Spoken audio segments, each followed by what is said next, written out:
Welcome to everyone. My name is Dale McKinley. I am a Research and Education Officer with the International Labour Research and Information Group, ILRIG, which is the host of this webinar. Welcome to all the participants as well as the panelists, who I will introduce shortly. We expect more participants as we move on. In fact, we were oversubscribed in terms of the registration, and we were a little bit concerned that we would have people that would be blocked out, but that doesn't look like it should be an issue, hopefully. So yeah, the title of this webinar is COVID-19 vaccines, a new apartheid, question mark. Obviously, we don't need to, I don't think, introduce the key issues here. Those will be talked about by the panelists, and many of you have no doubt been following fairly closely a lot of the issues and debates since the pandemic hit us, and certainly more so since the vaccines became available and the issues of the rollouts. So without further ado, let me first of all introduce our panelists and give you a little bit of background to each of them. And then I will just say what the panelists more or less have been asked to address, and then we'll hand over directly to them. Our program will be, each panelist will have 10 to 15 minutes to give their inputs. Then we will immediately open it up to the participants for a question, discussions. Please feel free to put questions in the Q&A or into the chat box, either one. And also, if you so desire to to speak or to verbally ask your question, you can raise your hand, and I will recognize you and allow you to do so. Okay, so just to introduce quickly our panelists. First up will be Fatima Hassan. Fatima is a human rights lawyer and social justice activist who's well known in South Africa, and she's the founder of the Health Justice Initiative, for who she is representing today. She is the former executive director of the Open Society Foundation and has dedicated most of her professional life to defending and promoting human rights in South Africa, especially in the field of HIV and AIDS. She worked with the AIDS Law Project and also acted for the Treatment Action Campaign in many legal cases. Fatima has a BA and LLB from the University of Wits and an LLM from Duke University. She previously clerked at the Constitutional Court and served as special advisor to former Minister Barbara Hogan in health and public enterprises.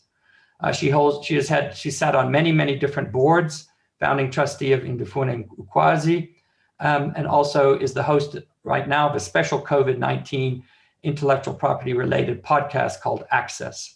Welcome, Fatima. We also have with us Lydia Cairncross. Lydia is a medical doctor and health activist. She is a member of the People's Health Movement of South Africa, of who she's representing in this webinar, an organization which organizes for the right to health for all through policy advocacy and grassroots mobilization.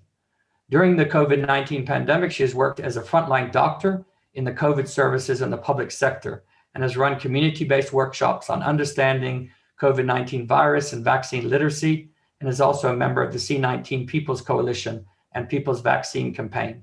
In her medical work, she is a professor of surgery at the University of Cape Town. Welcome, Lydia. And finally, also welcome to Benjamin Kagina. Benjamin is previously, if you had seen the invitation, Gregory Hussey, who is a professor at UCT, Benjamin is stepping into Gregory's place. They're both from exactly the same initiative, which I will describe just now. Benjamin is a senior researcher at UCT, and his background training is in public health, immunology, and vaccinology. At UCT, he is with the Vaccines for Africa initiative, a group whose vision is an Africa free of vaccine and preventable diseases. Benjamin's main role at the initiative is to conduct vaccinology research aimed at improving and strengthening immunization programs across the continent. And his main research strategy is evidence-based vaccinology. Welcome to Benjamin.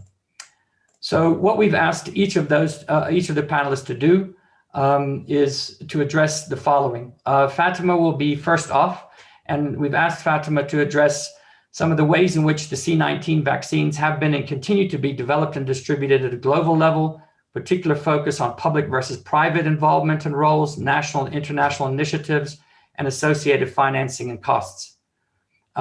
We've then asked Lydia to address the specific case of the specific case of South Africa in respect of vaccine procurement and the overall rollout plan in the context of deep structural inequalities and the state of public and private healthcare. And finally, we've asked Benjamin to address some of the key sources of the widespread vaccine skepticism and opposition to vaccines and how best to deal with those. So sorry for that a little bit lengthy introduction, but without further waste of time, we will now hand over to Fatima. Fatima, please proceed. Thank you very much. Thank you, Dale, and it's good to be on this particular webinar, and hello to everybody. So in my 10 minutes, I'm just going to try and give you a snapshot of what we're dealing with. And I'm glad that the title of this webinar is called Vaccine Apartheid, because that's just something that I've written about in Foreign Policy this week. And the argument really is that we basically in a situation of vaccine apartheid, or what we can, what we also call vaccine nationalism, because the current situation is at February 2021. So that's about a year into this particular pandemic, is that 75% of current supplies of vaccines have already been administered in 10 very wealthy nations. And so in some places in the world, healthcare workers have already been vaccinated, and young people are being vaccinated, and people who are over 65 are already currently receiving vaccines. In about 130 countries in the world, which are mainly in the lower income part of the world, or what we call the global south, there's been either zero vaccines administered or very few vaccines administered. And I think you all know the situation of South Africa, and Lydia will speak more about that. So that suggests that we have a real crisis. I mean, the WHO DG has called it a moral catastrophe. The Vatican has now come out to say that this unequal access is a real concern. We have many faith organizations, trade unions, civil society groups, basically saying that the current status quo is something that is not acceptable because it's leading to two things: a public health crisis, because you need widespread immunity so that you can actually get this epidemic under control, but it's also leading to, again, and we saw this with HIV/AIDS, basically a vaccine apartheid or unequal access, which has severe equity and human rights implications. And so what we're dealing with globally is a situation where, depending on how much wealth you had and how much power you had as a richer nation to either accelerate particular funding, research into particular vaccines, and able to secure what we call advanced market commitments or sufficient supplies for your country from multiple suppliers. So in some cases, some countries have 5 times more than they need or 3 times more than they need, because you'll recall that nobody knew which vaccine would actually work, which would be safe and effective, and some of those vaccines only start receiving emergency use authorizations towards the end of 2020. On top of this situation of vaccine apartheid or vaccine nationalism, which is quite a pernicious form. I mean, there's some places where there's widespread vaccination, but populations are under the occupation. For example, Israel is considered the poster child of a vaccination program. Yet, most vaccine supplies did not go to people under Israeli occupation or to populations that are regarded Palestinian there. So there's a real inequity in the way in which vaccines were once sourced, but then also in the way in which they've been allocated. So this means that many poor countries and low-income countries, and South Africa is a bit of an outlier, and we'll come to that just now, is that most low-income countries were told that they should rely on something called COVAX, which is supposed to be this mechanism that is meant to address access issues for low-income countries.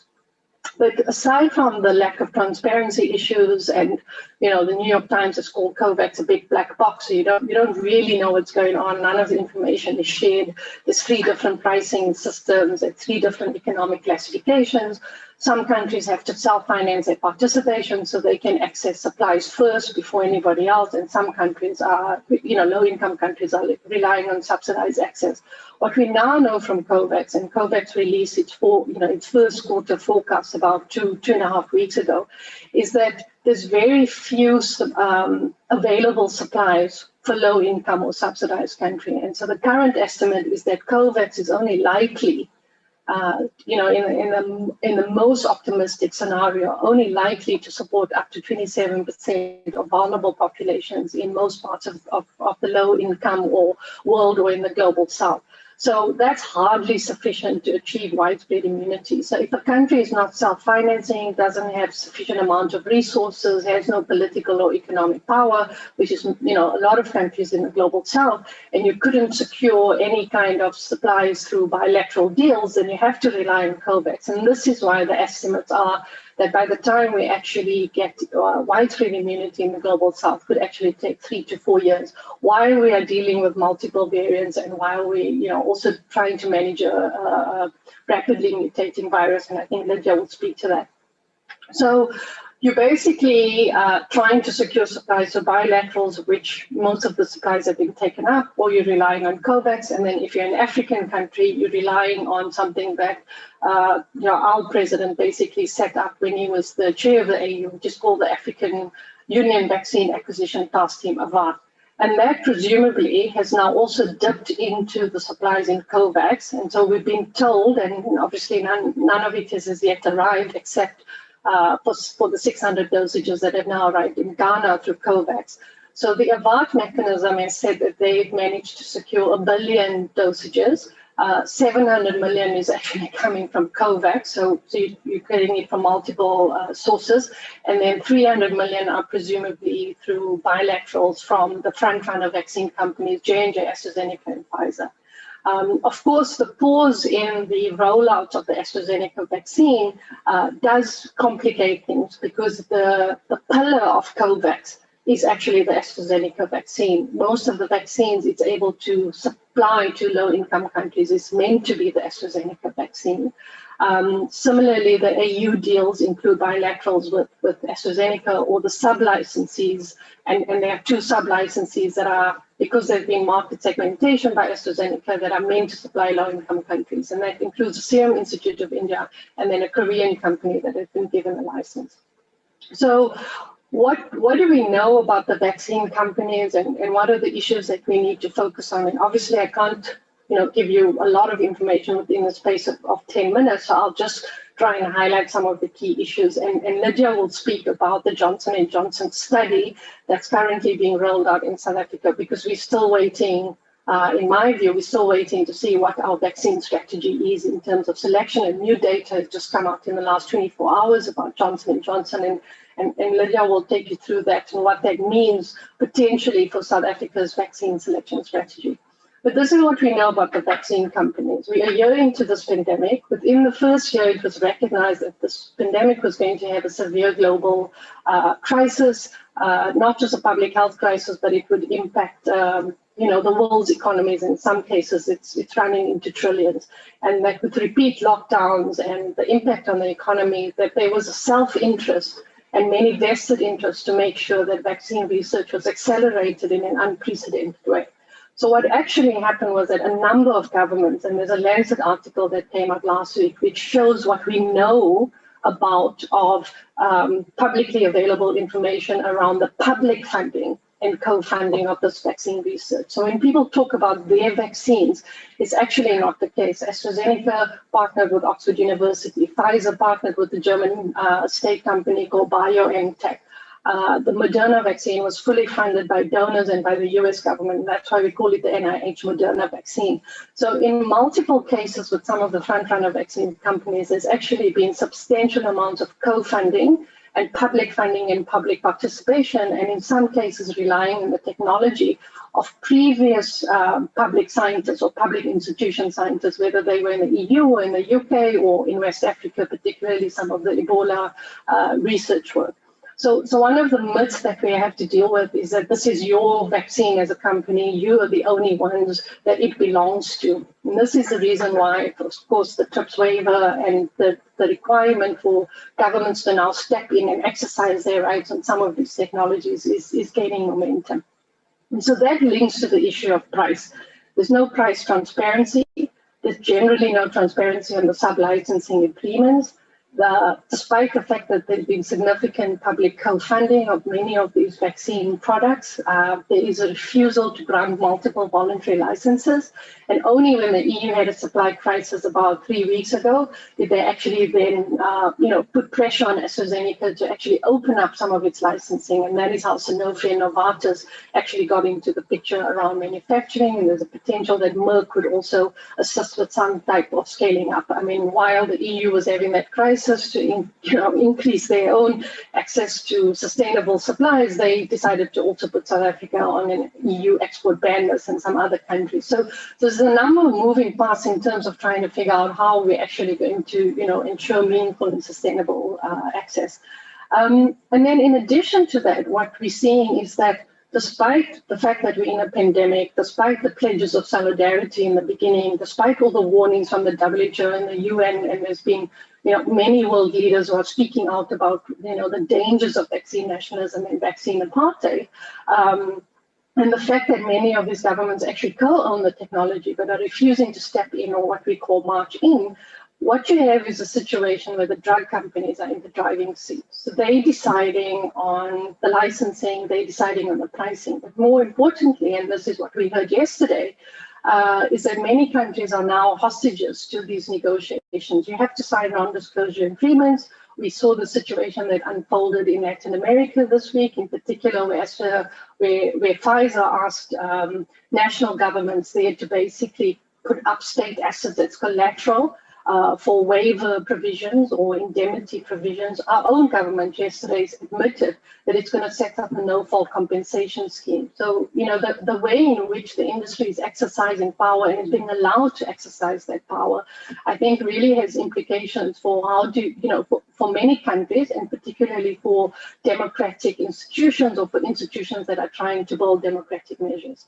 And then, what we're seeing in terms of the private sector, and Dale specifically wanting me to deal with that and its involvement in vaccine acquisition or selection, is that the key public health principle is that there can't be any queue jumping. So in the same way that we're saying that the vaccine nationalism that's playing out between richer and poorer nations, we don't want a similar situation like that playing out in each particular local context. And so far, the global best practice has been that scientists are meeting, they develop consensus, and through their relevant expertise, they make recommendations to their government, and there is a prioritization and an allocation policy and plan, which different states within a particular country or different countries within a particular regional or trade bloc would follow. So you follow the best public health practice and advice around how do you prioritize, and that is the reason why you start with healthcare workers first, and then you start with people over 65 and people with comorbidities, and you don't start with the person who has the private jet or the person who has medical scheme coverage or the person who has a lot of money. There is a public health reason for that, in addition to a human rights and equity reason for that. And it's what we very simply call queue jumping or vaccine apartheid. So currently what's happening is that we've intervened, for example, as HAI in this case which AfriForum in Solidarity has brought, which basically says that in South Africa, they want medical schemes and private groups to be able to procure vaccines and to start administering them in the private sector on their own. And that any restriction on their ability to do that is a restriction on their constitutional rights. And we obviously have a very different view about that. We've applied to be as a friend of the court in that matter. And we're relying on the evidence of Professor Leslie London, Dr. Tlaleng Mofokeng is a UN Special Rapporteur on the right to health. But globally, what is happening is that there's actually consensus and an agreement that you have to have a national and a global immunization strategy that prioritizes the collective interest, that prioritizes equity, and that prioritizes public health evidence. And there's very few places where the private sector is being allowed to do its own thing. and where in the rare cases where it is allowed to basically start procuring vaccines in a time of global scarcity and in a time where there is limited supplies. There's an absolute shortage of vaccine supplies currently in February 2021 because of the way in which patents operate and the restrictions on manufacturing scale up and opposition to the waiver. There's many complex reasons for why we have this self-created scarcity. Those private players are still having to do it within the boundaries of a national strategy. So I think, Dale, let me stop there so I can give the other panelists a chance, and then I can always come back in the Q&A part. Thanks very much, Fatima. Appreciate that. Thank you for very informative input. And yes, I think there'll probably be quite a number of questions, and I've certainly put down several, and I'm sure that others have as well. Okay, we're going to now shift over to Lydia Cairncross. We've already introduced Lydia. Lydia, take it away.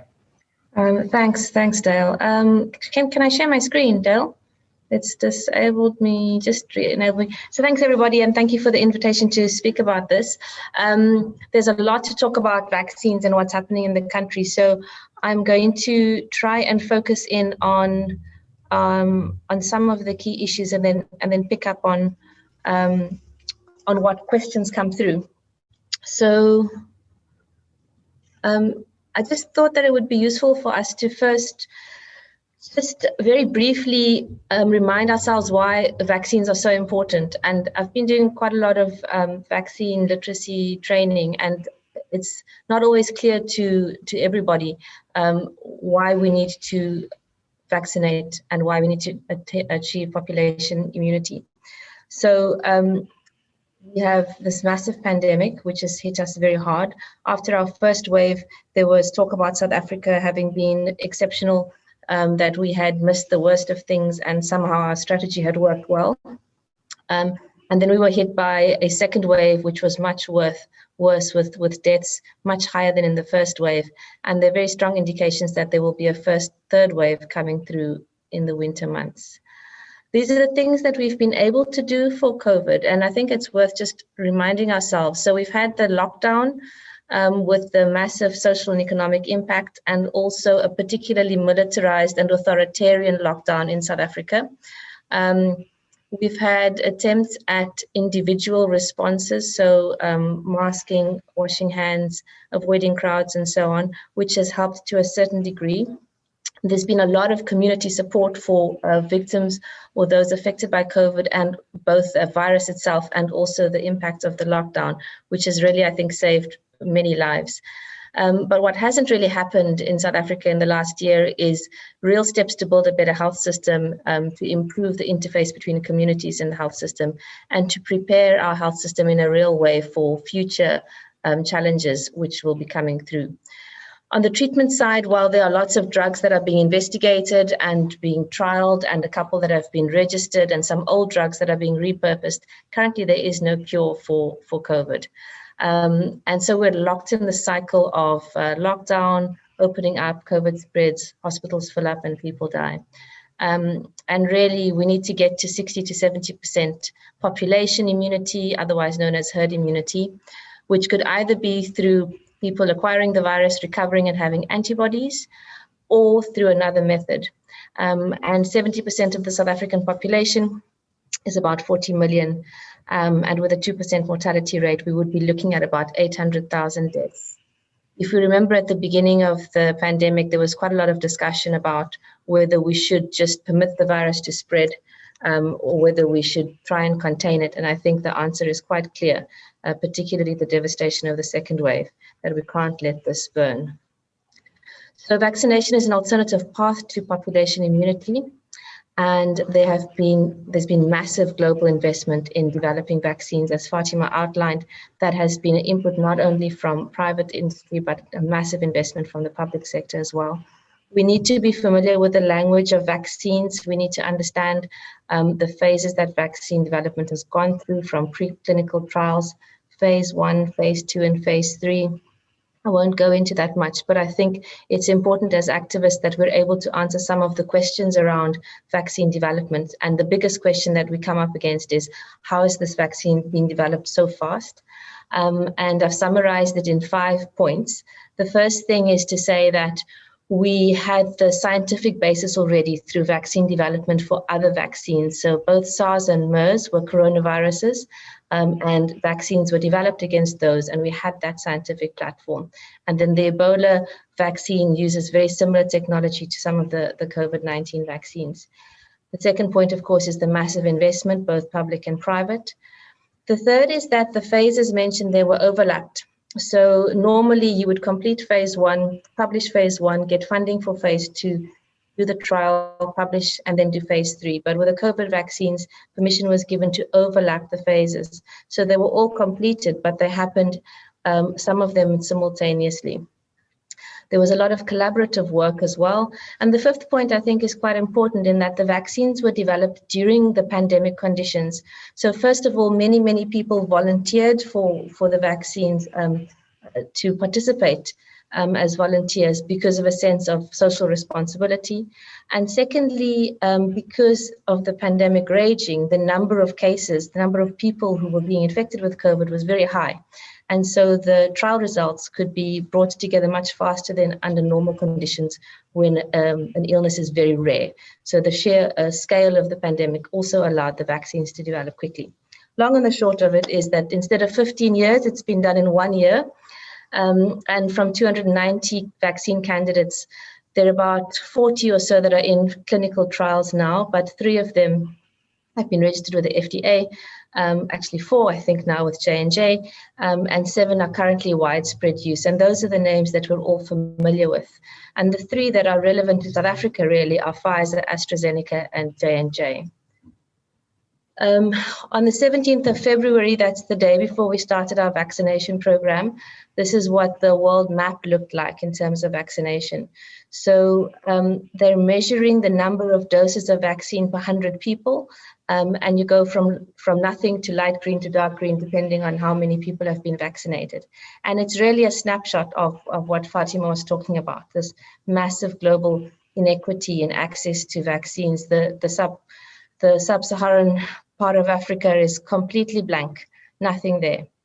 And yet also some of our middle income countries that are often, our cousins or we're compared to, like India and Brazil, had gotten quite a long way along. So India, 8 million doses already, Brazil, 5 million. And that was just before we started. South Africa still had nothing. So we had quite a rocky start to our vaccine rollout. The first person to receive a COVID-19 vaccine was on the 8th of December, but by the 1st of January, South Africa still hadn't announced its vaccine plan. And if you remember those first few days of the new year, there was a lot of media coverage and a lot of criticism coming from scientists, the medical community, lots of political activists, the People's Vaccine Campaign, people writing about and asking for the plan. And on the 4th of January, there was an announcement with a broad outline of what the plan would look like. And in late January, it was announced that 1.5 million doses of AstraZeneca had been procured. When the AstraZeneca vaccine arrived, literally almost at the same time, the preliminary results came out that the South African variant was escaping this vaccine. In other words, the vaccine was not working against 501YV2. There was only a 10% reduction in cases of COVID-19 in the vaccine arm of the study. Only 2,000 people, so quite a small study, preliminary work, but it was enough for that to be halted. And then came the J&J vaccine into the equation. So J&J had also been trialed in South Africa, in Latin America, and in the US.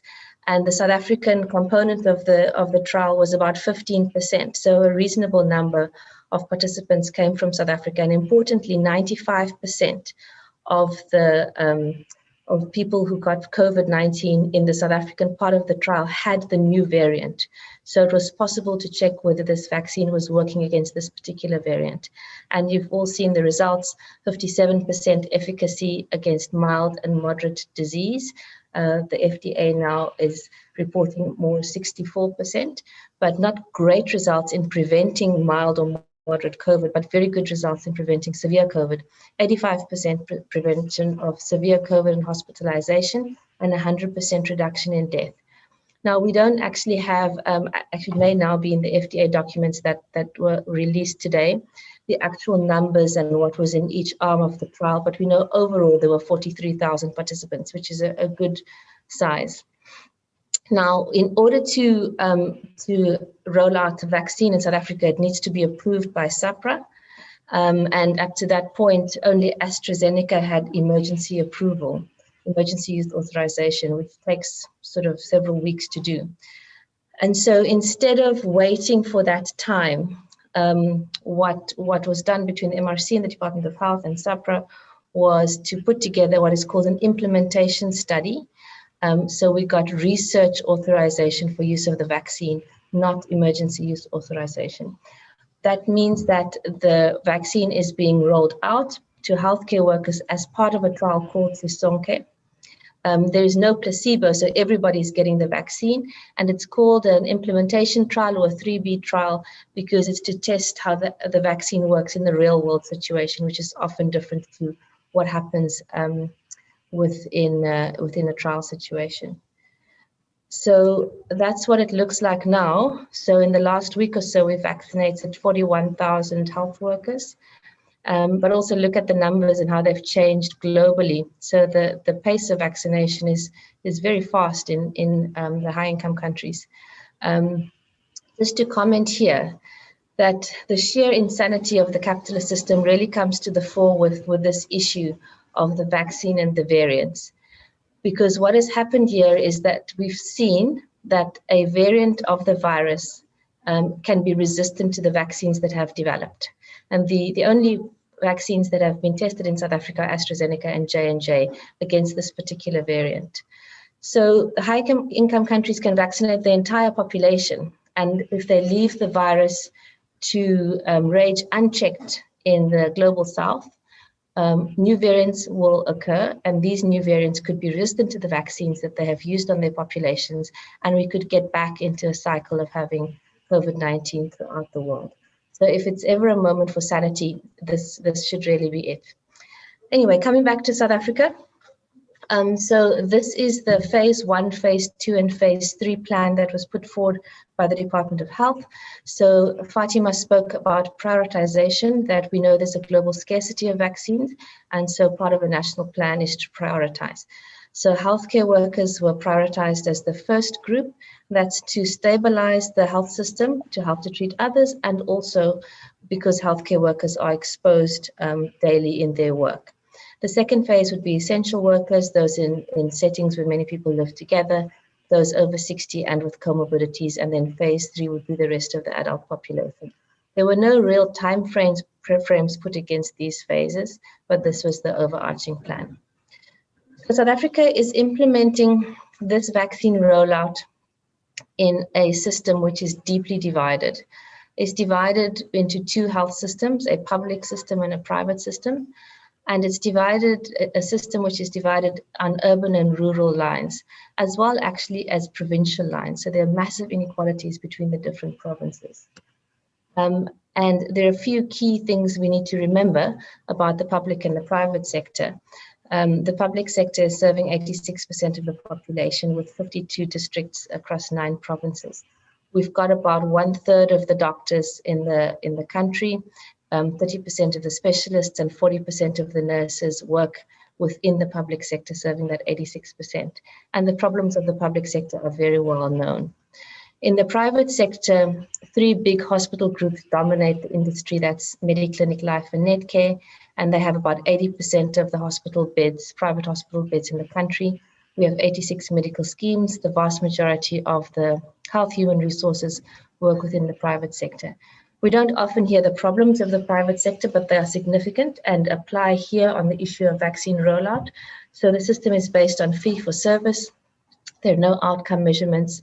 There's very little follow-up, consistency, and auditing of outcomes. It's an individual and individualistic healthcare system, which is not promotive or preventive, and it's extremely expensive. So it's not very efficient and it's not very effective. I just wanted to say some strengths in South Africa, because I think that's important to mention as well. So we do have a good existing health infrastructure in most of the provinces, particularly the big academic hospitals and the urban centers. You'll see a lot of this vaccine rollout that's happened. Hospitals like Baragwanath, Grooterskloof are vaccinating hundreds of people a day, and that plan was set up and running within a matter of 72 hours or so. We've got a very large skilled health workforce. We've got thousands of community health workers, though they're underpaid, paid and exploited, and we've got an active citizenry. So what do we need to do to roll out the vaccine to 40 million people? First of all, we need to buy it, so that's procurement, and then we need to distribute it. And in terms of buying at the moment, there's central purchasing. We know about the 1.5 million AstraZeneca, which is being resold. We've got 20 million on order from Pfizer, which is due in February, 9 million from J&J, and then the COVAX numbers are unclear.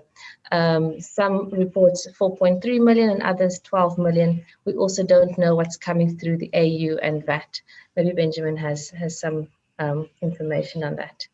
And then with regards to distribution, the distribution is going to be through the different sectors, so not only through public sector. And right now, in terms of healthcare workers, 30% of the vaccine has been put aside for vaccination of private healthcare workers or healthcare workers working in the private sector. But they are coming through to state facilities or to the research sites in order to get the vaccine. So it's a central plan with private healthcare workers also being vaccinated, mainly GPs at this point. Fatima has spoken about this issue of solidarity in AfriForum, taking the state to court over central procurement. And I think it's one of the key political issues of the rollout and of the moment. Their argument is essentially that the state has been slow and delayed in getting vaccines. They will not be able to effectively roll out the vaccination process, and essentially the private sector buying vaccine will speed up the process, get us to population immunity, and essentially people who can buy the vaccine should be allowed to buy it, and it's unreasonable to restrict this right. But there are very strong arguments against this private procurement, and the reason I think it's important for us to have some discussion about it is that not only right-wing conservative people are talking about private procurement, many people are very worried about the state capacity, and are also many progressive activists are starting to talk about private procurement or decentralizing procurement because the state is failing in so many ways. But I think we need to argue against that, and we need to fight for central procurement for many of the reasons that Fatima has already mentioned that I won't go into. But fundamentally, the concept is that it's not that there is a lot of vaccine out there and we just don't have money to buy it, or that somehow the South African state is just incompetent in purchasing it. The problem is a global scarcity of vaccine. And in the face of a global scarcity, to allow multiple private sector players with their own specific interests to procure vaccines could initiate a price war and could lock many people out of access who are not part of, say, a mining industry or a corporate sector where those corporates would go and buy it. I do also think that it's quite arrogant of Solidarity and AfriForum to think that these multinational companies would rather sell to them than to the South African government. And I'm not sure on what they base their claim or their thought that they could do so. I just want to mention that as all of this is happening, the budget speech yesterday was a shock for those of us in the health system, and I'm sure many others. So yes, there's a 9 billion rand allocation for vaccine rollout and 8 billion for COVID planning and treatment. But overall, there's a 4.25% budget cut over the next couple of years, including a cut on HIV, TB and malaria grant, a cut to the National Tertiary Services grant, and a cut on the Human Resources and Training grant. So while we are planning to roll out this massive campaign to vaccinate the nation, at the same time, we're cutting the health budget. So it's the government and the state, and the private sector, corporate. And I remember at one point holding my head in my hands and thinking, a pox on both their houses, because essentially we know that at the moment, the public resources are held by the current government in power. But those public resources are not necessarily being used in a people-centered way. that our government and state have shown that they are bound by the logic of the capitalist system, as we see from the austerity budgets, the health cuts, the authoritarian approach to the pandemic, but also the way that they have not touched the private sector throughout the COVID-19 time, particularly around COVID-19 tests, where the private laboratories were essentially left to run unhindered while we struggled to roll out testing capacity in the public sector. The advisory committees, like the ministerial advisory committees, are largely toothless. People that are part of these committees are unable to speak publicly. They're not sure where their advisories are taken, why they aren't, and there's no accountability for decisions made. I sat very briefly it was an ill-advised moment on a Mac, and really it's like advising the king. They kind of listen and nod and move on, and you don't know what happens to the plan. And we know the problems with the private sector and the corporate. So it's really a question of political power. We can see that we need central procurement. We need to hold our state accountable, but that actually requires a shift in political power. The kind of vaccine rollout that we'd like to see would need to be transparent, accountable, no corruption, people before profits, and a strong public health system, and not nationalistic, in other words, no xenophobia and covering everybody. But the question is, how do we get there, and what are some of the demands that we should make? I think some of the key demands, aside from those that I've mentioned, would be to change the way decision-making is made. We really need to challenge the ministerial advisory committees. There's one on vaccines, there's one on COVID, and there's one on social behavioral change. These are not democratic structures. They essentially gag the individuals that get onto them. We need to have organizations represented there. We need to have community labor and health sector represented there, and they need to be accountable to their members. This is my final comment, really, that for me, this pandemic has really shown the disconnect between the health system and communities, and that we can't we can't be ready for future health crises unless we shift and change that. So health promoters, community health workers, and health committees need to be focused on and strengthened during this time. And that's one of our key lessons.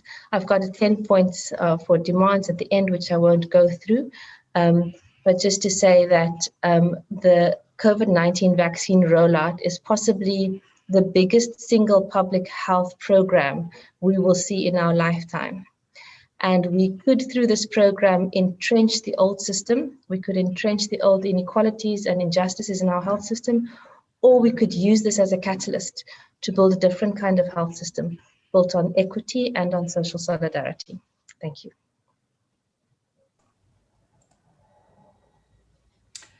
Thank you so much, Lydia, for what I think everybody would agree was an incredibly informative presentation. There's already requests for all of your slides to be made available. I'm sure we can organize that. Just to note that this whole webinar will be, PHM is also going to ensure that this is going to be made into a YouTube video, so it'll be available for others and distribution, those who weren't able to access the webinar. Just to also note before we go to our last speaker that the question and answer session will be after Benjamin has spoken, and then we'll have a session for everybody. Again, I see that there's some already questions that have been put up in the Q&A. You can do that, or you can at that point raise your hand and we will have that session. So please just hold on for a second. We now will have our last speaker, Benjamin Kagina from Vaccines for Africa Initiative. Over to you, Benjamin. Thank you, Dale. I'm going to share my slides right away.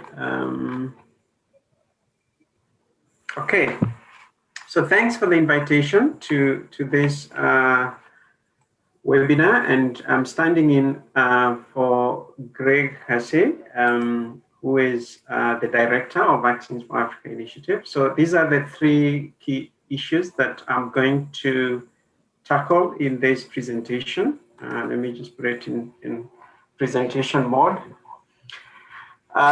Just to discuss a bit about opposition to vaccines and sources of widespread vaccine opposition, and perhaps give some insight on some of the ways that people working in the field are trying to deal with opposition to vaccines.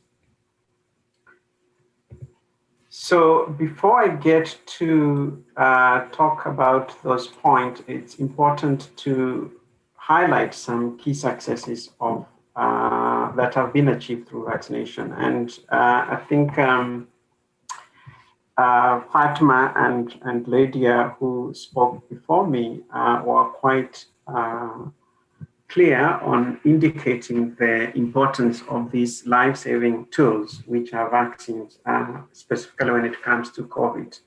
But just to tell the audience that outside COVID, there has been some huge successes that vaccination can be proud of. And a key one, which is the pinnacle of success of immunization, is eradication of smallpox, which was attained in 1979. And subsequently, there has been eradication of polio, specifically types 1 and 3 virus strain. And if you look at other vaccine preventable diseases like measles, rubella, tetanus, there has been a huge reduction in the morbidity and mortality associated with these diseases. And this is largely due to vaccines. At present, we've got up to about 26 vaccines that are used globally and nationally. And some of these vaccines are used for specific regions, like, for example, yellow fever, which is used in regions where the disease is endemic.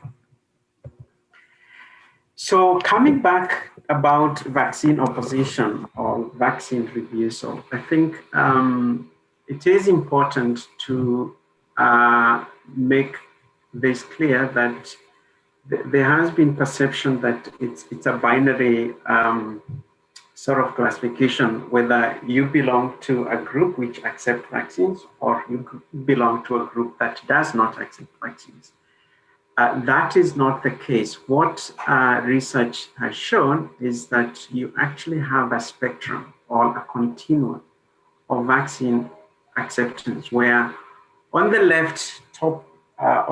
left side, you've got a small group of people who completely refuse all vaccines. These are what we call vaccine denialists, and they are absolutely sure they will not have vaccines. However much you engage with them, however much you show facts to them, they're not going to change their minds. Then the opposite on the right side, which thankfully they are majority, they are people who understand the information about the benefit of vaccines and accept all vaccines. So importantly, there is groups and clusters in the middle of some people who refuse, but they are unsure about whether they should accept or refuse vaccines. And then there are some people who will accept some vaccines and delay to accept or even completely refuse some other vaccines. And then there are some people who will accept some vaccines but remain unsure why they are accepting these vaccines, and therefore can either go to the right of accepting all or go to the left of accepting some and refusing others. And on the right side of my slide, I'm just showing that information more, in a more pyramid type of projection, showing how this continuum works. So one might think, given the coverage that COVID-19 vaccine has received, that the issue of vaccine opposition or refusal, it's new, but actually it's not. This slide shows projection of opposition to vaccines when Edward Jenner was vaccinating people against smallpox, and this was in 1800. This picture, you can see images of cows coming out of people's bodies, and the thinking was that because of the way the vaccine was made, people may be armed by those or made unsafe by those vaccines and start changing their forms and showing serious adverse event of changing how they look. So this was as early as the start of vaccination. So vaccine refusal and concerns has been with us since the inception of vaccines development. And I think one of the key issues which has been raised frequently across different types of vaccines and has been very, very prominent with COVID-19 vaccine is the issue of safety.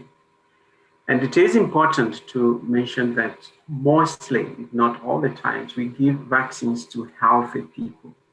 So understandably, anything that is going to be unsafe being given to somebody who is healthy is obviously a huge, huge concern. And whereas there is a lot of evidence and good solid data to show the benefit of the vaccines, it is important to highlight to the public that vaccines are not 100% safe, and this can be said to other medical products that we normally use. In most cases, the issue of safety that comes up is mild adverse event.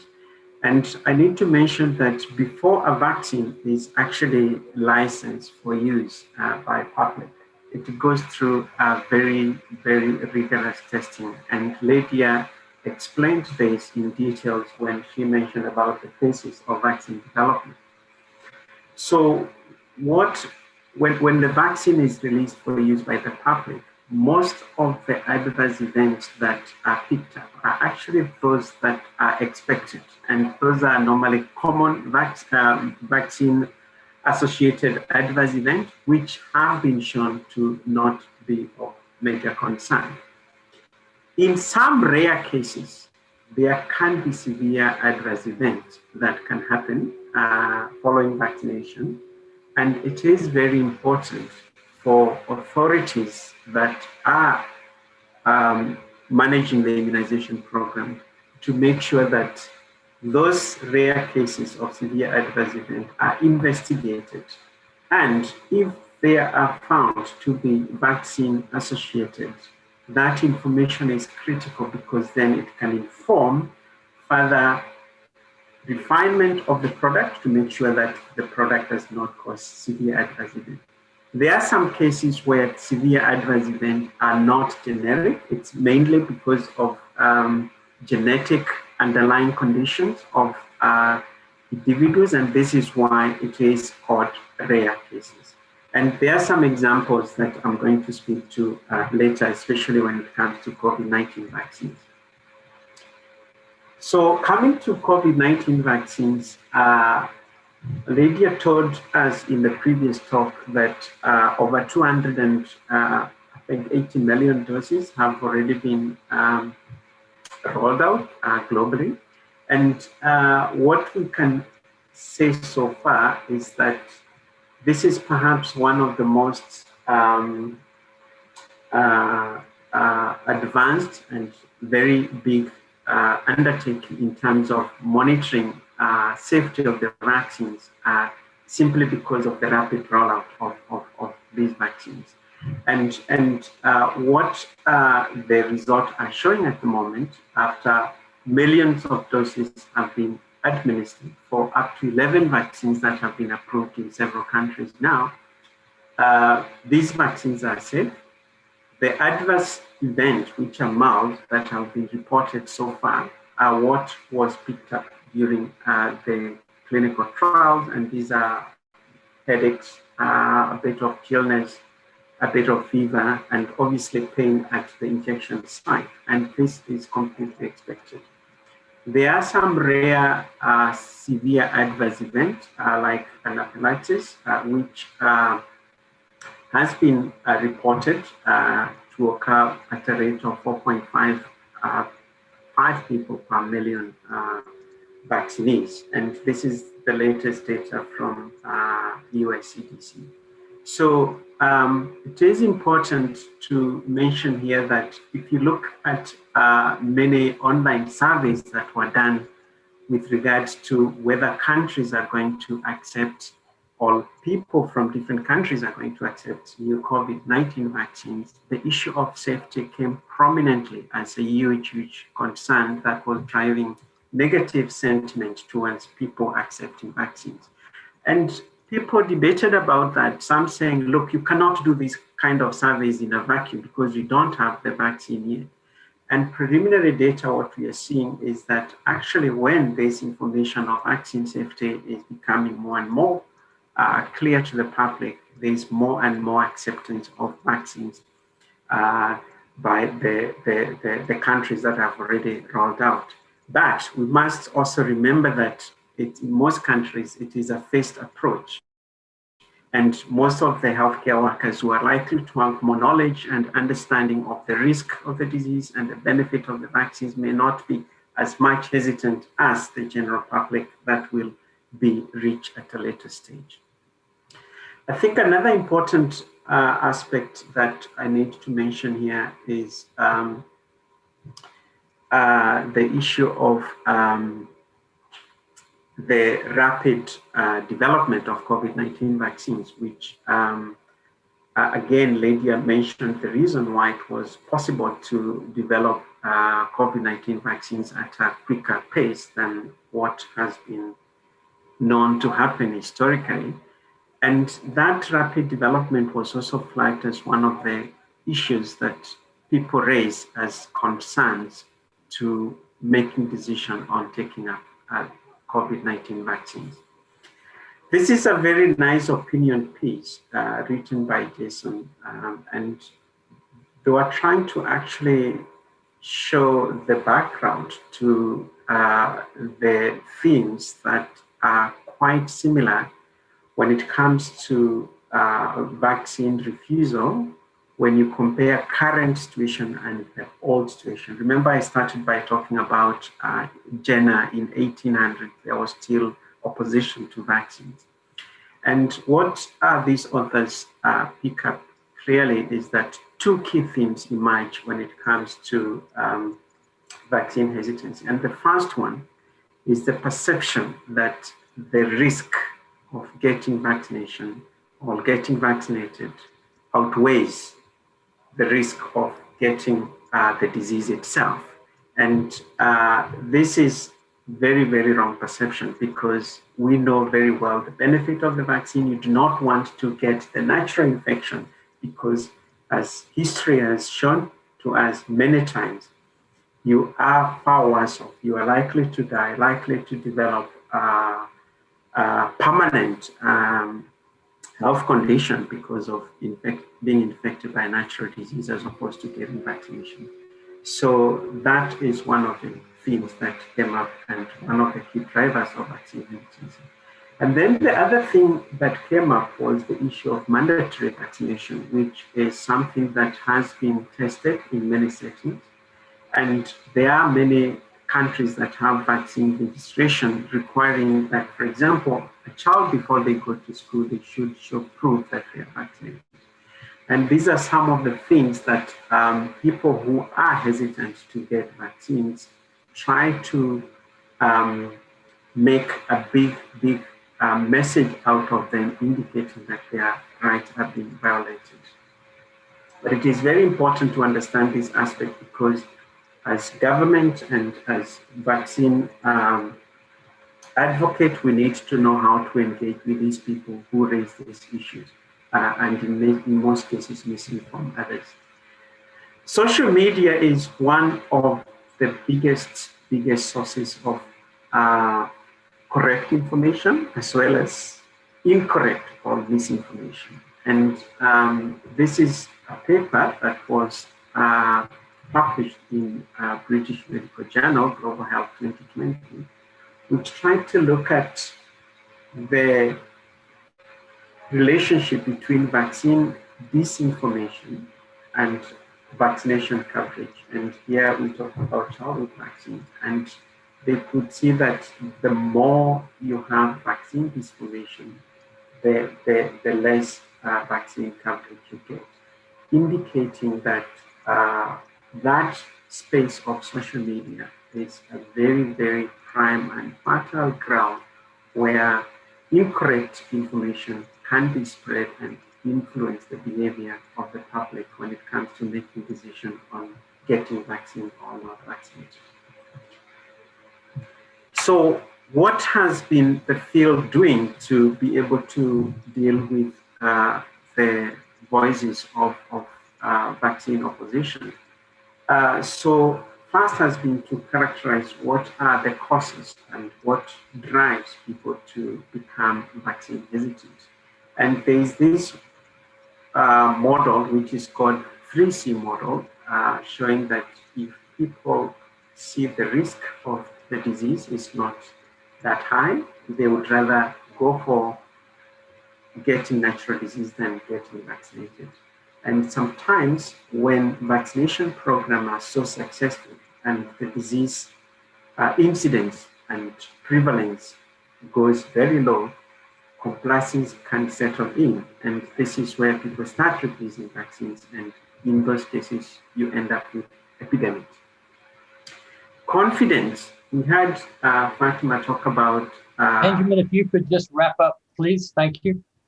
Yeah, talk about this is the last slide, I think. Talk about the pharmaceutical companies and signing the non-disclosure agreement with the government. There is that lack of trust between the government, by the public on the pharmaceutical industry, and to some extent also with the health system when it comes to provision of immunization services. And then the last one is the convenience, which means being able to quickly access vaccines and immunization services. So other C's like collective responsibilities and calculating the risk of the disease have been added into this 3C model. And I think this is my last slide, just to mention that the reasons for vaccine hesitancy are diverse, complex, sensitive to social and political context, and can vary with time. Thank you.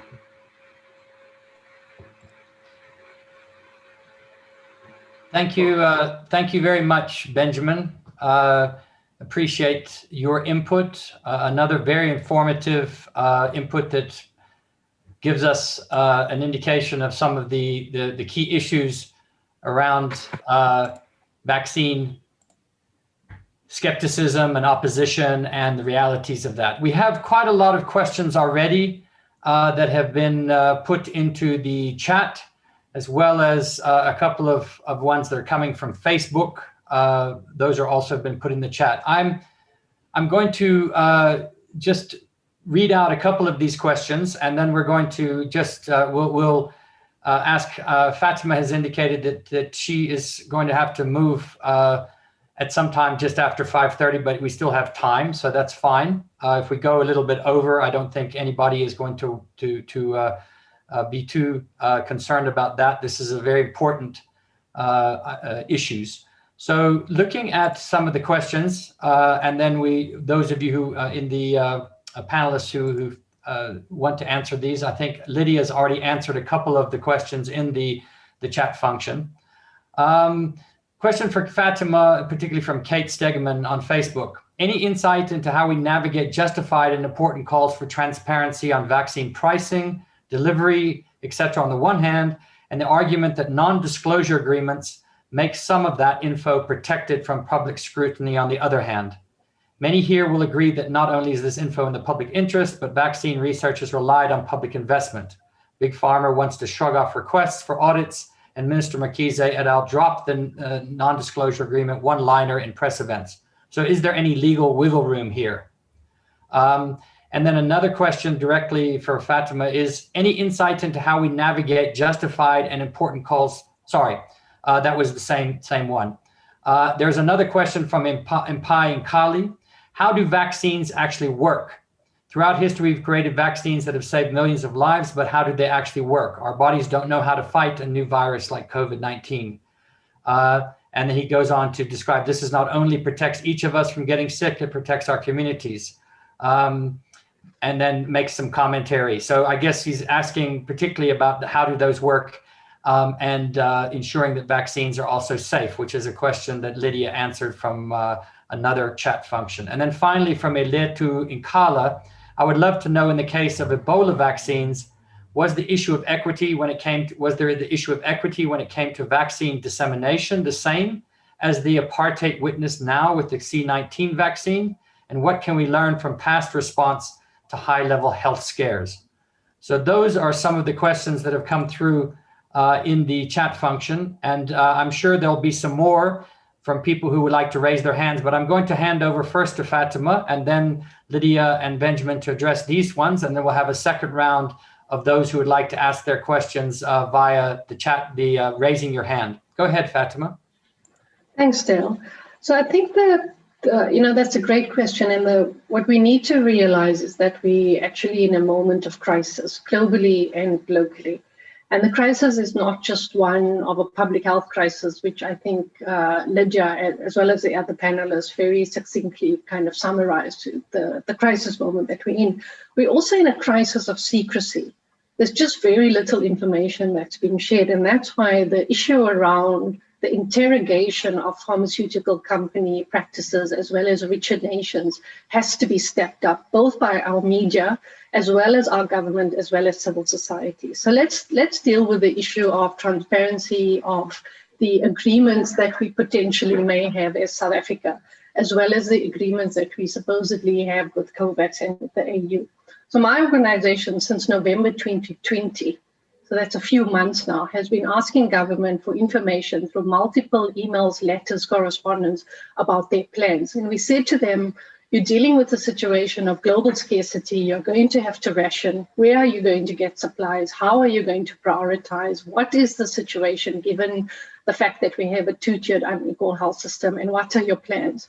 We received an acknowledgement of our correspondence from government to say that go ask the Department of Health, they're in charge of vaccines, even though we have a ministerial advisory committee, including a MAC on vaccines, even though we have now an interministerial committee and we have the disaster management center and the disaster is still in place.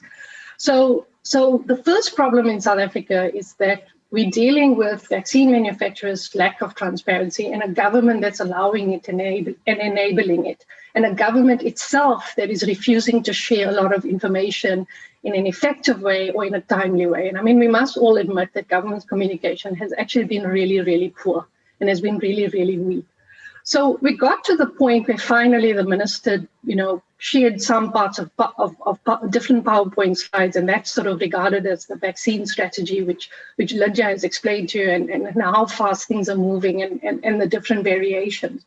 And so our legal representatives have had to write another legal letter to government, and for 3 weeks we haven't received a response.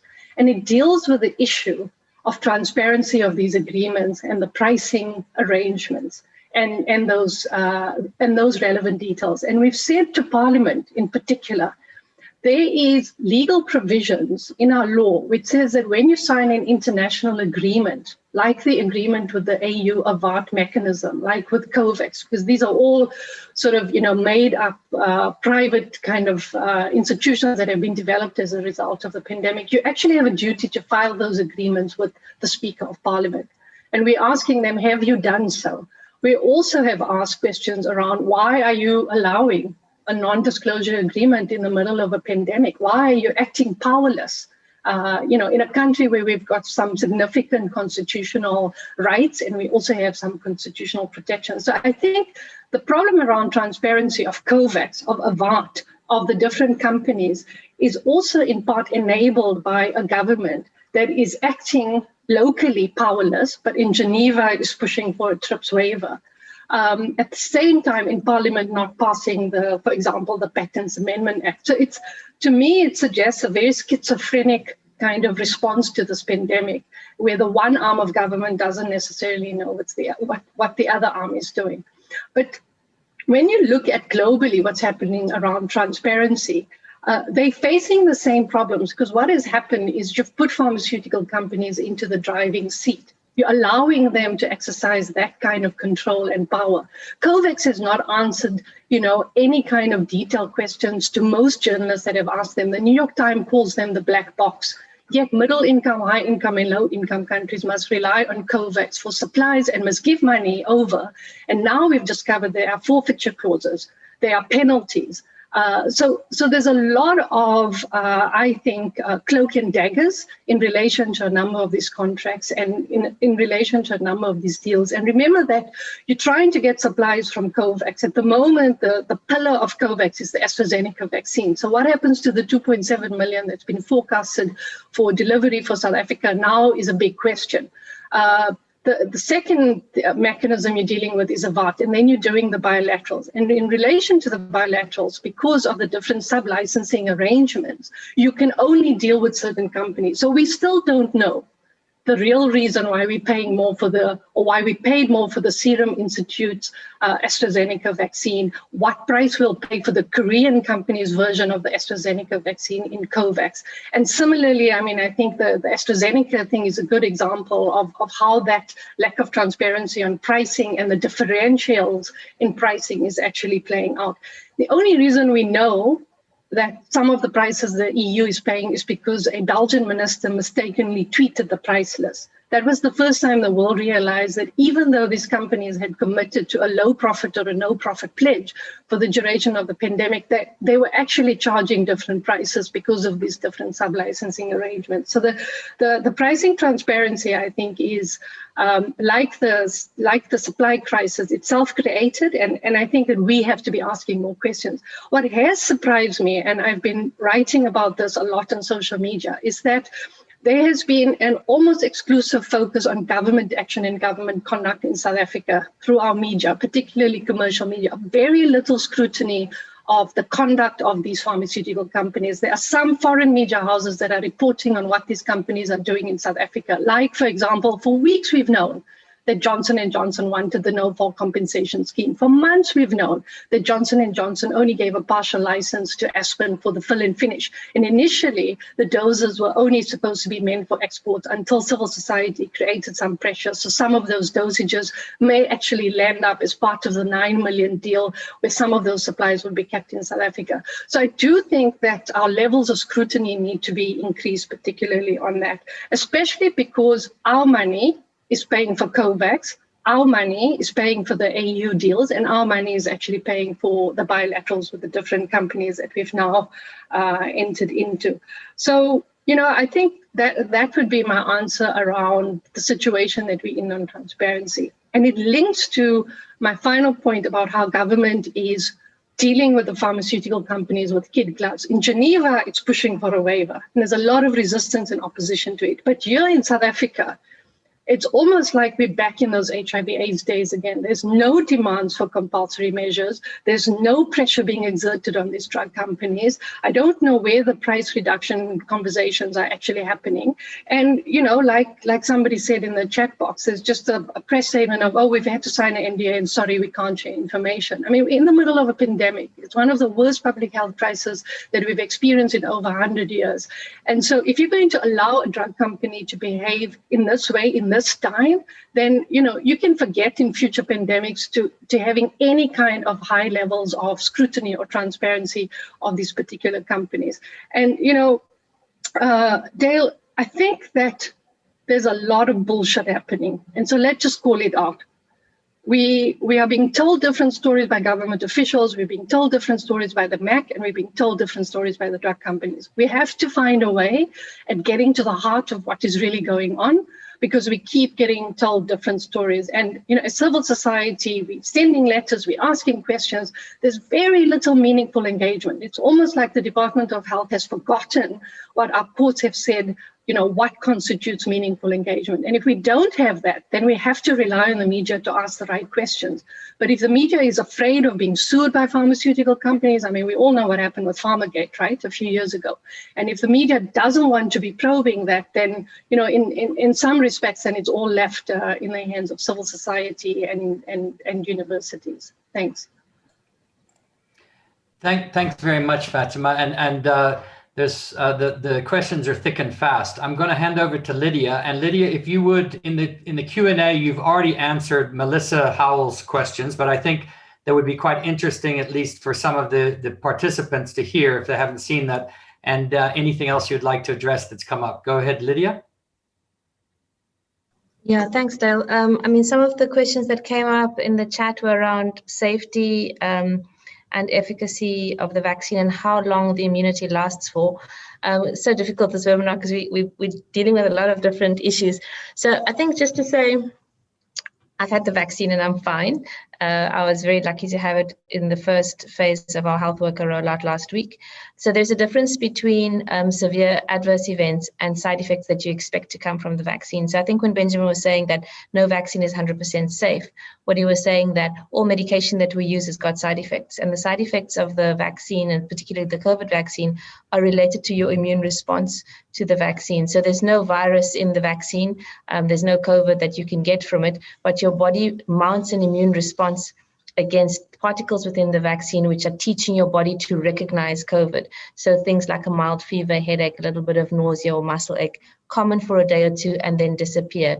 Severe adverse events have really not been reported in most of the vaccines, and specifically the ones I know quite well, AstraZeneca and J&J, have got a very good safety profile. In fact, the adverse events in both arms, the placebo and the vaccine, have been almost the same number, and there's nothing that's been flagged. Even anaphylaxis or severe allergic reaction has been very rare. How long does the immunity last for? It's a very common question. The honest answer is we don't actually know. So we only have data from when the trial started, which is actually under a year. Most coronaviruses will give you, if you have a common cold, which is a coronavirus, 18 to 24 months immunity.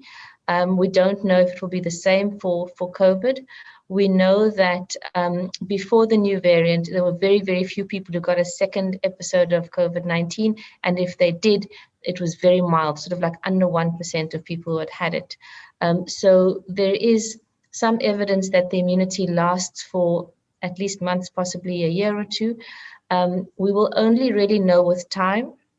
And this also makes it much more urgent for us to vaccinate as many people as possible, as quickly as possible, before we have the development of new variants. And it's possible that boosters are something that's coming on the horizon with COVID vaccines. There's also a component, which is the T-cell immunity, also something that we need to grapple a little bit with, which is the part of your immune system that actually seems to prevent severe disease. So people keep asking, why does it not prevent mild disease, but it prevents severe disease?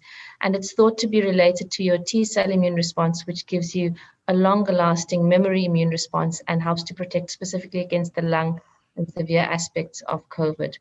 And then I just wanted to maybe comment a little bit on the issues of transparency and political accountability. I agree with Fatima, this is really the key issue, and we need to think how we mobilize to support the demand to know more about what's going on. And I think we must challenge the MAC processes, and we need to do that in a very forthright way. A ministerial advisory committee is not consultation. That is people putting forward their ideas and sort of dropping them to a hat, which can be taken out by the minister if he wants to use them or not, and no feedback on why some things are used and others not. That's not consultation, and that is not accountability, and that is not democracy. And you know, in this kind of euphoria of getting the vaccine going, I don't think we must lose that critical aspect, that it's great when good decisions are made, but if there's no accountability and no democratic process, when bad decisions are made, we can't do anything about it. Maybe just the last thing on the local production, I think that, you know, who knows which combination of vaccines we're going to use. In the end, I think J&J, it's one dose kept at normal fridge temperature for now is a good option for us. The issue of local production, specifically because J&J is being produced in South Africa. We should really find a way to get past the capitalist logic that it's Aspen, it doesn't belong to us, and that they've already promised all this vaccine to another country, so we can't touch it. It's insane. This is a vaccine that we know works against our variant. There are many other vaccines that we don't know work against our variant. It's being produced in our country. We need to have access to that production resource and to that for the people of our country. And as a country, we need to expand our production capacity in vaccines, because clearly this is going to be something that's going to be with us for a long time. Thanks. Thanks very much, Lydia. And just finally to give over, I see the hands and we're going to get to you, Tinashe and Rihad. But Benjamin, there's a question here from Kate, which says, the Department of Health wants to vaccinate 40 million people in South Africa, roughly 67%, but only 67% is 18 or over. Given that there will be adults who refuse to be vaccinated, will we need to vaccinate minors? Or is there any thinking on this yet? If you can just respond to that, as well as possibly anything else that you think is relevant to your presentation. Go ahead, Benjamin. Yeah, Kate, that is a great question. And the answer is that the reason that at the moment the younger population are not targeted for COVID-19 vaccine is that safety in this population has not been tested. I know that at high level, stakeholders are looking at priority areas that need to be addressed when it comes to intervening to mitigate the pandemic. And certainly that is one of the areas that has been flagged as the priority area, to test current vaccines in younger populations, so that if the safety profile shows acceptable level, then they can be vaccinated. But in absence of that, it would not be a good move to go and just vaccinate the younger population. As I mentioned in my talk, safety becomes a very, very key thing, and you want to test that safety is acceptable before you move into that younger population.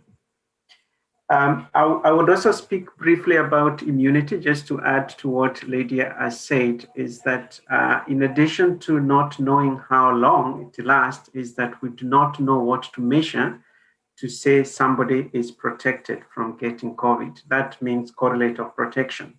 So there is a lot of work going on to understand the immunobiology of the immunity that is generated by COVID-19 vaccines, so that once we know that this specific type of immune response that is elicited by vaccination produces this type of protection, which can make you be protected from getting COVID, then much more understanding about the duration and what to measure is going to be very helpful. I think there was finally a question of somebody who asked whether there was an issue with equity when it came to Ebola vaccines. I think what I remember clearly with, the difference between Ebola and COVID was that with Ebola, the epidemic was much more localized to a few countries in Africa. And at the time, there were Ebola vaccines that were near ready being tested in late stage clinical trials. And obviously the issue was, why don't we accelerate the testing of those vaccines in those countries that were experiencing epidemics? And eventually that is what happened, which led to accelerated licensure of Ebola vaccines. I think that's it, Dale. Thanks very much, Benjamin. Appreciate that. Okay, I'm just going to throw out, I'll come just now to Tinashe and Rihad, who are going to ask questions, but there's two others just to put in your banks for the presenters. One is from Ken Salo, who's coming from Facebook. There seems to be quite a number of people following us on Facebook. Any insights into the appetite for appeals to the inter-UN human rights regime? And then also there's a question specifically addressed to Fatima, asking for a brief explanation of the TRIPS waiver as well. We'll just hold those two. I'm going to now, Tinashe, I'm going to allow you to talk. If you unmute yourself, go ahead. Okay, thanks, comrades. Thanks, Comrade Fatima, Benjamin, and Comrade Lydia. I mean, the combination of secrecy and corruption, it's such a difficult one to maneuver as activists. So I need to find out how best do we monitor the issue of corruption in the vaccine procurement and distribution, as we have witnessed a lot of corruption under the PPE procurement and distribution. Specifically wanting an advice as to how comrades on how can we hold government accountable, but also at the same time also holding accountable to the pharmaceutical companies who are going to make huge profits in the global pandemic. Lastly, my last question is that how prepared are we for the rollout of this vaccine? We have heard on reports saying that provinces like the Northern Cape, they don't have proper refrigerators to store the vaccine. Are we really ready for it if we've got these small vaccines and then we've got other provinces who do not have the refrigerators to store these vaccines? Are we ready as a country? And is the rush process of having these refrigerators not going to lead into corruption as well? Thanks, comrades. Thanks, Tinashe. Rihad, go ahead and ask your question. Yeah, just on I think there has been a tender put out for refrigeration. I don't think it's insurmountable. I think the problem that we face is there's no real political solutions to this. And this pandemic has been unleashed upon us by our land usage and the rise of big agriculture and so on, the ecological crisis, which itself is very much a product of the system. But we're now stuck with this very real prospect. Just reading today about the California virus variant, and most worryingly, people very worried is the New York variant, which looks very virulent and possibly more transmissible. So we are now looking at 5 major variants that have emerged over the last 2-3 months. The prospect that it will continue to mutate is one of the most scariest things, and I would come back to that. But what I do want to say is that we are very much, this third wave, if it does come, and let's hope it doesn't come in April, May, the prospects are that it does come. We will not be in any way have the vaccination levels amongst the high risk groups, 10 to 14 million people that are high risk of dying. And we will look a massive toll if that third wave arrives. Now, this variant issue is an issue which turn everything upside down, makes everything very fluid, because all of a sudden everybody's trying to make new vaccines, never mind producing, pumping out the supply of the old stuff. You can't be doing both. And this is going to mean that the global south remains very, very vulnerable. I was talking to someone earlier today who said basically if we get to 20-30% of our people on the continent vaccinated by mid-year next year, we'll be doing well, given the fact that the supply problems aren't going to go away because of the emergence of all these new variants, and how this will mess up supply problems, never mind the fact that these pharmaceutical companies aren't willing to share the tech transfer and the IP needed to ramp up production. So Riyadh, could you just wrap that up? It's not looking good, please? comrades, and we've got to brace. That's it. We're not looking good, and we've got to brace ourselves for the probabilities ahead of. Okay, thanks, Riyadh, for that comment and insights from. I know Riyadh's been very active on the People's Vaccination campaign as well. And there's one other, before I hand it back for a final round for the panelists, there's another question here from Elroy Paulus, who's saying, would it be correct to say that poor intergovernmental relations within national government, especially between the Department of Health and DTI, Trade and Industry, is illogical and regressive? What can we do as civil society to demand policy alignment, oversight, and input for their consideration? So that's the second, the next question. Okay, Fatima, I'm going to give you one last chance to respond and engage, and then we'll take the other panelists, and then we'll wrap up after that. Thanks. Thanks, Dale, because I have to step off at 17:55. Apologies in advance, I have another webinar. I'll just try and answer the questions about the TRIPS waiver, the UN, and issues around access to information and intellectual property. The first is the short version of the TRIPS waiver, which is really being spearheaded by the South African delegation in Geneva, which is linked to DTI. So Alro's question is relevant, and the Indian government, which now has over 57 co-sponsors. The AU this week has just supported the request for the TRIPS waiver. And there's about 140 countries now supporting it, and a handful of countries which are what we call the richer nations, including, ironically, Brazil, our trade partner, are blocking it and opposing it. These are the very countries that are blocking it have actually started their vaccination programs and have secured multiple amounts of supplies, both through bilaterals and through COVAX. I think there's a certain irony in that, and that's the kind of behavior that needs to be called out by richer nations and pharmaceutical companies. So what is the TRIPS waiver? Unfortunately, medicines are still regarded as a commodity, like as if it's a PlayStation or a car. And so it's subject to international trade rules, and that means that it's subject to the provisions of what's called TRIPS, which is the World Trade Organization's agreement relating to intellectual property protections.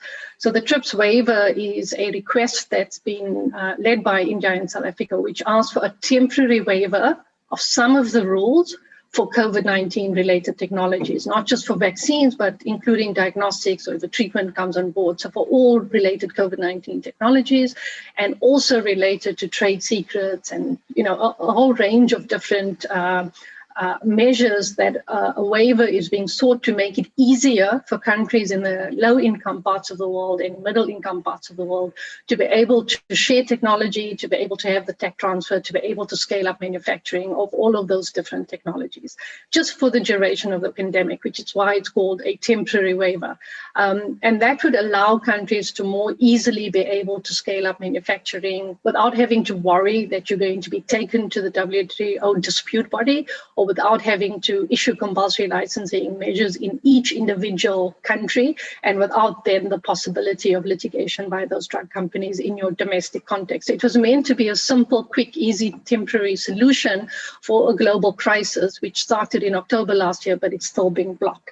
And if you have more questions around the TRIPS waiver, I'd really suggest that you look at the MSF Access Campaign page. It has a lot of information on the current status. The next big day of action around the TRIPS waiver is going to be in March, in a few days' time, when the WTO General Council is actually going to be meeting. But the submissions made by the South African and Indian government requesting the TRIPS waiver and the background to why they are brilliant, and I really urge you to read it. And that's why there's a certain irony that we're asking for that in Geneva with that kind of, political will and commitment and level of knowledge, but we're not doing the same here in Parliament with fixing our own patent laws or taking action against these pharmaceutical companies. Which brings me to Parliament. We really believe that the oversight is minimal, it's very little. Even a simple thing like having oversight over the Solidarity Fund, the Portfolio Committee on Health hasn't necessarily done that. But what's interesting is that opposition parties have a lot to say about what's happening with the vaccine rollout. Except for the EFF, which said that vaccines should be regarded as a public good, no single opposition party has made their position publicly available on what their stance is on patent monopolies in the middle of a pandemic, What are their stance on the non-disclosure agreements? What are the stance on the fact that we don't know why we're paying different prices for different agreements? Why are they protecting the interests of pharmaceutical companies? Not just the sub-licensees, but the AstraZenecas, the Johnson & Johnson, the Pfizers, the Modernas, etc. And I think more questions have to be asked of our opposition parties, because if they don't have a position on this in the middle of a pandemic, do they support the TRIPS waiver? Do they not support it? What is actually going on in relation to our opposition parties? In respect of the UN and going to different forums, I think the only thing I can add there is that the UN has been very vociferous in calling out the vaccine nationalism and vaccine apartheid, have been issuing statement after statement, declaration after declaration. We've gotten to the point where the WHO DG is also saying that we're now facing a moral catastrophe. Dr. Tony Fauci is saying that there should be a relaxation of the patent laws and greater manufacturing scale up. Even the Vatican has supported that particular initiative. I mean, and you know that some of the faith-based organizations in South Africa are doing that. So the priority has to be that we need to get more supplies into the market. And so we obviously can't do everything. We're going to have to figure out what's the most strategic intervention, because unless you have sufficient supplies of vaccines globally and for the region, you're not going to reach global immunity. And I think Lydia explained why that is relevant. And when we talk of transparency, and Dale, this is just sort of my last point, it's not just the transparency around the drug companies and the contracts and the deals and the budgeting information. I mean, yesterday we were told 10 billion rands. We don't even know how much of that is for COVAX. Who's going to pay the balance of the COVAX, bill? Who's going to pay the AVAT bill? So it's really unclear how this money is actually going to be moved around. But in addition to that, we need scientific consensus. We need information so that the public understands why was AstraZeneca paused? Why are we doing a study? This kind of information should be coming from the MAC vaccines. And if the leadership of the MAC vaccines cannot bring scientists together, cannot have that consensus, is making decisions behind closed doors, then this entire vaccination program is going to be doomed, and it's going to be doomed with non-transparency, and a lot of distrust is going to actually result in even greater vaccine hesitancy. Thanks. Thanks, Fatima, and thanks for fitting in a lot of information into a very short space of time and responding to all of the different questions. Lydia, I'm going to hand it over to you. And if you've noticed, there's a specific further question in the chat from Kate around the MACs. Yeah. If you can okay, see thanks. That question. Yeah, so okay. I just wanted to talk about corruption briefly, and are we ready? So Tinashe, thank you for that. And I think I have a deep unease about what is going to happen with the vaccine rollout and corruption. And it's not just about procuring the vaccines, it's what happens with the delivery systems in the country. Everything from the needles, the syringes, the vaccination sites, what we need is to know what tenders have been put out and who has been granted those tenders. In fact, we need to have a public dashboard on the vaccines, what's been procured, when they're being delivered, where they are currently, and who has been contracted to do various aspects of the rollout. And I think that's something that we should demand. With regards to the MAC, I think we need to imagine, and I don't have the answer right now, we need to imagine a different form of participation. We need to imagine what participatory democracy would look like in terms of not just vaccine rollout, but all the decisions that are being taken by the government, which has really got a paternalistic approach to this. We've got this, don't worry, don't ask too many questions, we'll bring your vaccine to you. That is not good enough. Should the MACs be disbanded? I'm not sure if that call is useful. I just think that the MAC doesn't serve the function of democracy and participation from the general society. And it brings us to the core question of political power and representativity and what it actually means to have a democratic country, which we clearly don't. And I think we need to we have to have a collective thinking around what we demand. And for me, there has to be a bottom-up approach to that, which is where we hold accountability from a grassroots level and building it up and then implement it at a national level as well. One of the big problems, I think, with the MAC as it's currently constituted is that it doesn't represent specific bodies. So, for example, there could be an entire MAC on social behavioral change which doesn't have any social behavioral experts on it, for example. So it's put together in a very unclear way, sometimes haphazard, or maybe a logic that we're not aware of. But even if it was perfectly constituted, It is an advisory committee which is held in secrecy and is not accountable to the organizations that the people may or may not represent. So the formulation is wrong and we need something completely different. My last comment will be in relation to what Riyadh has said about the kind of cold water that has been poured on the vaccine issue because of our realization that AstraZeneca doesn't work against our variant. It's a real worry. And I think that, you know, we are going to enter a race between vaccines and variants going forward, and how we can win such a race when we've got all these complexities around production, patents, the politics of it, and then just the sheer scale of having to vaccinate the global population is really daunting. So I think we can't put all our eggs in one basket. We can't only be focusing on vaccination. We also need to be looking at health system strengthening. So it's unacceptable to have health budget cuts. It's unacceptable for the Eastern Cape not to employ community health workers that have been working through the pandemic. It's unacceptable to have nurses that are unemployed. So while we are focusing on getting vaccines out and rolling out, we need to do this in a way that strengthens the health system and exposes the contradictions of the capitalist system, because ultimately, for us to be safe, we need to change the entire system.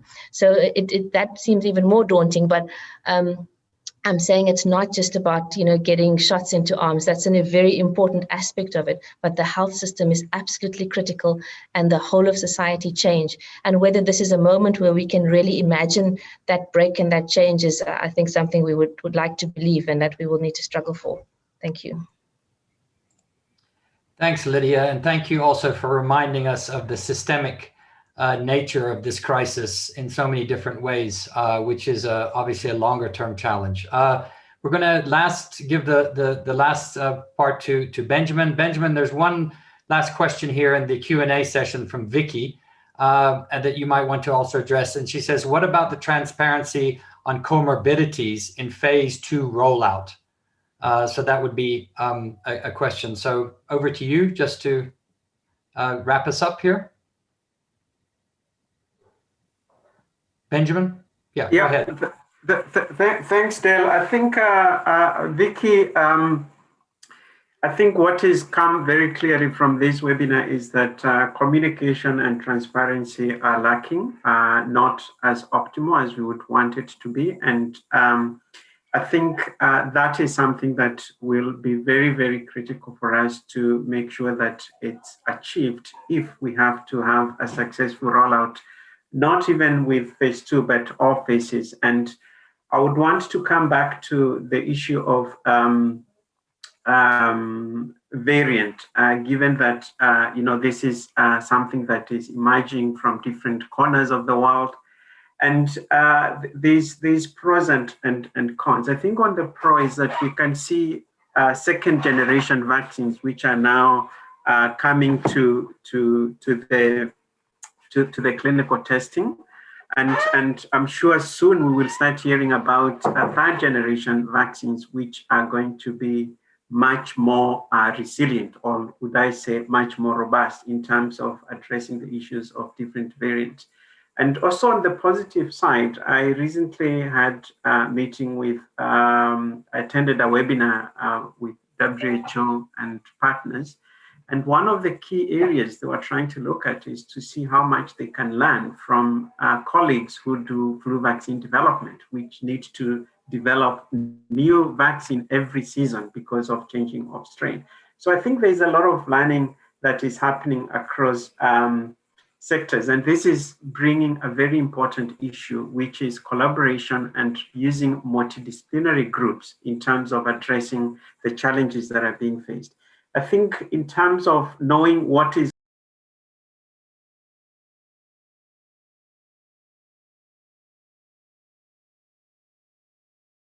I think we've unfortunately Benjamin's connection there got cut off. Sorry, Benjamin. But I think you had addressed pretty much most of the issues that were being asked. So, folks, we've now come to the end of our seminar here in the webinar. I keep saying seminar, but we're not in the physical room, but in the online one. And this, I think everybody who's stayed with us, thank you. We've obviously there's some people we've lost over the last half an hour or so who didn't stay for the question and answers, but I think it has been a hugely, hugely informative webinar. I've certainly learned a lot more today than I have in quite some time, in terms of even after doing research and other things on this issue and having written a little bit on this, but I hope that that's the same for everybody else. We will make sure that the presentations here are made available, the slides, for those of you who participated. We have your email addresses through the registration process. The PHM, the People's Health Movement, is thanks to them also for ensuring that this whole webinar will be made into a YouTube video and will be available for distribution much wider. So once that happens, and we'll send that out, please share it with others and colleagues and others who might have been able not to make this.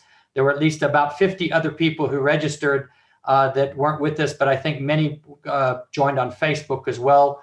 And thank you for doing that. So just to say thanks to all the panelists again for taking the time for the effort. I know it's busy times, particularly for healthcare workers and those of you working in the vaccine arena. It's very stressful times as well. Much of what has been said today, I think, is very sobering, but we need to confront these realities in order to change them, both in terms of both at a medical, health, and a political and socioeconomic level. And thanks to all of the participants today for taking time to come onto this webinar. And let's all together collectively take the struggle forward, make vaccines free and available for everybody. And hopefully we can, in time, not only defeat this pandemic, but defeat the socioeconomic system that has given rise to it and that continues to hold the majority of our population and humanity in misery and impoverishment. Thank you again for your time, and good day. Be safe and go well.